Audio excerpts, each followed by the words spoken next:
motive I'm gonna pull out a goddamn shotgun and blow your damn head off! that drove these young men to murder, I'll rip off your goddamn head! and whether warning signs were missed. When you start putting all these pieces together to the puzzle, then you're saying, boy, there's a red flag. The questions and answers. The story behind the Columbine massacre on the final report.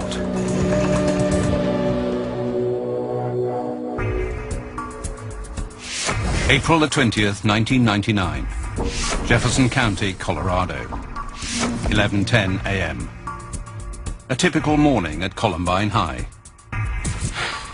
About 2,000 students attend the school near the affluent Denver suburb of Littleton. 16-year-old Marjorie Lindholm is about to take a science test. It was an average morning. Everything was fine. I had a big test I was kind of nervous about, and I was supposed to kind of meet a boy that day who I had a crush on. Some students are headed for lunch. This footage from a CCTV camera shows the cafeteria slowly filling up. Within minutes, there will be 500 people in the canteen. 11:14 a.m. No one notices when someone leaves 2 duffel bags on the floor. 11:19 a.m. Outside the school's west entrance, 17-year-olds Richard Castaldo and Rachel Scott are eating lunch. As they talk, a pipe bomb lands a few feet from where they are sitting.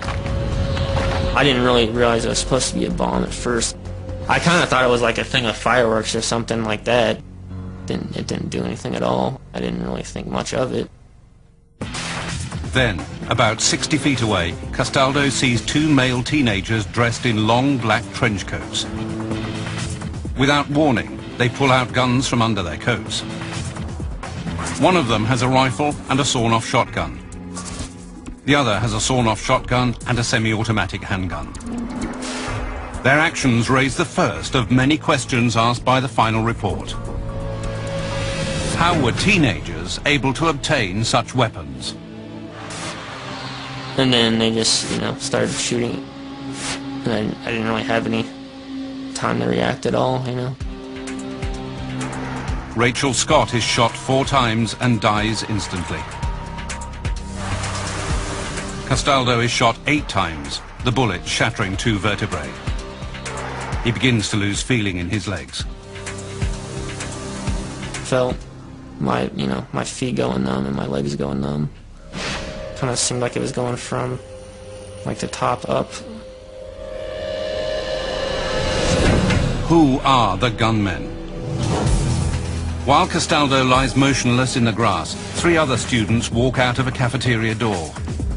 One of the gunmen aims and fires. He hits all 3. The pair then shoot 2 more students as they run for cover.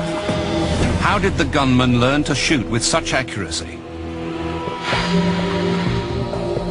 In the classroom, students begin to realize what is happening. We were taking the test, and then we heard what we thought were rocks being thrown against the window. And then we heard a bunch of screaming. In the main office, a secretary alerts the head, Frank DeAngelis. And my secretary ran into my office and said that there had been gunshots fired. And so I ran out of my office into the hallway. At 11:23, one of the students calls 911. Someone's shooting a gun out here and someone got shot, I think. Okay. Can you see anything going on over there? No, some girl's on the ground saying she's paralyzed and I think she's hurt. Police issue a citywide call for help. 1,000 officers in the area race towards the school. The gunmen now turn and head towards this entrance, firing shots into the school and littering their path with pipe bombs. Where did the gunmen get these bombs? Just inside the west entrance is teacher Patty Nielsen. She recognizes the approaching gunmen as students at the school. Immediately she turns and runs towards the library. 11:24 a.m. A Jefferson County Sheriff's deputy is first on the scene. He exchanges gunfire with one of the gunmen, but no one is hit. The head, Frank DeAngelis, is standing at the opposite end of the hall as the two enter the school. That's where I saw the gunman enter, and that's where the shots were being fired, and then the glass was breaking behind me. On the lower level of the school, the cafeteria camera shows 42-year-old teacher Dave Sanders warning students to get out. Some escape up a nearby staircase. Upstairs, 17-year-old Patrick Ireland and two friends are in the library. We're just hanging out, and all of a sudden a teacher ran in to the library, screaming and yelling, saying there's two kids with guns out in the hallway. At 11:25 a.m., teacher Patty Nielsen enters the library. She grabs the phone and dials 911. I'm a teacher at Columbine High School. There is a student here with a gun, and the school is in a panic, and I'm in the library. I've got students down under the table, kids! Heads under the table! We need police here. Okay. By now, the gunmen are inside the main hallway. Teacher Dave Sanders has just made his way up from the cafeteria and is at the end of the hall. The gunmen see Sanders and fire. He falls to the floor. Sanders is dragged into a nearby classroom where a group of terrified students is hiding. One of them is 16-year-old Marjorie Lindholm. Two teachers helped him into the room. He had one arm over each, and he half walked and half was dragged in, and he just kind of collapsed. He had been shot twice, and he had been bleeding very, very badly. At 11:29 a.m., the gunmen enter the library. 52 students, 2 teachers, and 2 library assistants are hiding under the tables. Among them is 16-year-old Craig Scott, the younger brother of Rachel Scott, who was shot and killed near the west entrance. Immediately they were shooting off their guns, and they were yelling at everybody in the room. One of them said to the other, "Get anybody with a white hat on." And a lot of jocks wore white baseball caps, and I was wearing one. So I took it off and I put it underneath my shirt. For the next 7 minutes, the two walk through the library, firing. Their methodical actions raise the question, what is their plan? Patrick Ireland and 2 friends are hiding under a table in the corner of the library. When they got to our section, we all had our heads down in between our knees, basically. One gunman shoots Patrick's friend in the knee. As Patrick reaches over to help him, his head momentarily appears from beneath the table. And that's when I got shot. Got shot twice in the head and once in the foot. Patrick loses consciousness. Craig Scott is under another table with 2 friends, 18-year-old Isaiah Scholes and 16-year-old Matt Kechter. After a little while, they came over and they saw my friend Isaiah, and they began to make fun of him for being black. And then they shot Isaiah, and then they shot Matt. And the whole time I just pretended to be dead. At 11:36 a.m., the gunmen leave the library and head down the hall towards the science classroom. Minutes later, about 30 students escape through an emergency exit door. Pulling up outside the school are the police and emergency services. Their priority is to stop the rampage and rescue the students inside. Coming up next on the final report. April the 20th, 1999, 11:40 a.m. Police and emergency services from all over Denver, Colorado are racing to Columbine High School. Jefferson County is getting shots fired at officers. 2 males in trench coats have shotguns and possible grenades. Among the responding officers is Dan Delmonico, a member of the Denver Police Department SWAT team.